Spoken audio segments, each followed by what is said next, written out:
You've probably heard that your skin is your body's biggest organ.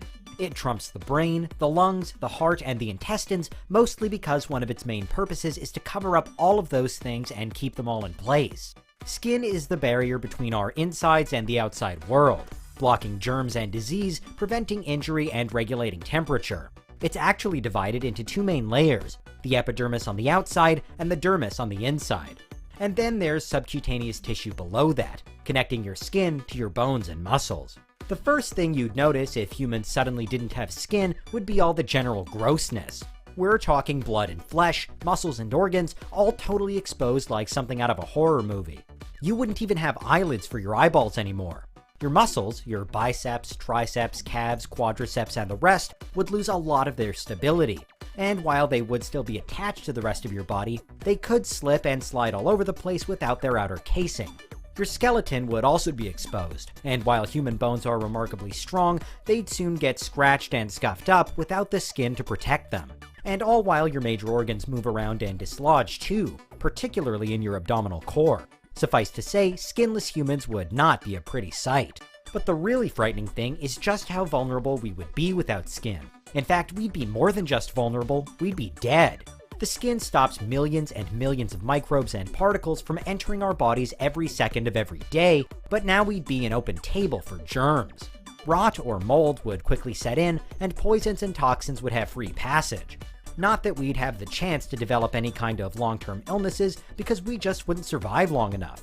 Without our skin to block out all the bacteria and dirt, our bodies would be like a once well-oiled machine grinding to a very definite halt. If we were out in the open, then our prospects would be even worse. One of the skin's most vital jobs is to protect us from the sun's UV rays.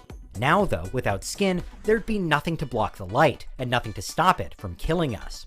Consider too that the skin is also important in ensuring that our bodies don't dry out, and our organs and muscles under direct sunlight would very quickly shrivel and husk. The fluids inside us would plain evaporate, and our entire biological system would overheat before cooling forever. In the case of the heart, for instance, we'd have effectively cooked it inside our own ribcage, which just isn't a pleasant thought. And at the other end of the scale, if we didn't have skin but we did have rain or a swimming pool to fall into, then what's left of our bodies would no longer be water resistant either. It would just be a mushy mess. Aside from protecting and regulating our bodies, however, the skin's other main purpose is sensation. It's packed with nerve endings, powering our sense of touch. If then your skin was no more, you wouldn't have any of those nerve endings, and your ability to feel would be severely hampered, at least initially. There are nerves in other parts of your body, including in your bones and muscles, but without skin, you'd have a numbness until they were triggered. And so if you were somehow able to stay alive long enough to see how it all worked, you'd likely struggle to perform even simple tasks, like picking an object up with your fingers or kicking it with your feet. Without the full coverage of nerve endings that the skin provides you with, there'd be little for your brain to compute and act upon. It's one of many reasons why third-degree burns are so dangerous, or any injury which affects all layers of your skin. The burns themselves are sometimes described as painless, but that's only because the nerves in the injured region have been so severely damaged, and long-lasting nerve damage sometimes never improves, which means lifelong problems performing even simple tasks. Clearly though, thanks to the gruesome accidents and injuries that we know the human body can withstand, it's by no means unheard of for people to lose significant portions of their skin and live.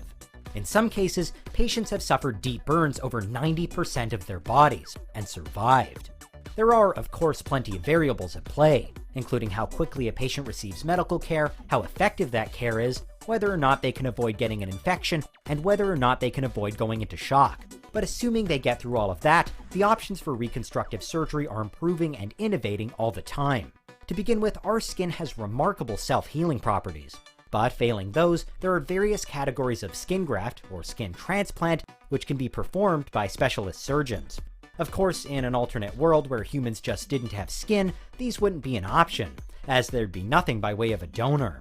But as we found earlier, those alternate world 100% skinless humans will have also died off far too quickly to even begin to contemplate surgery.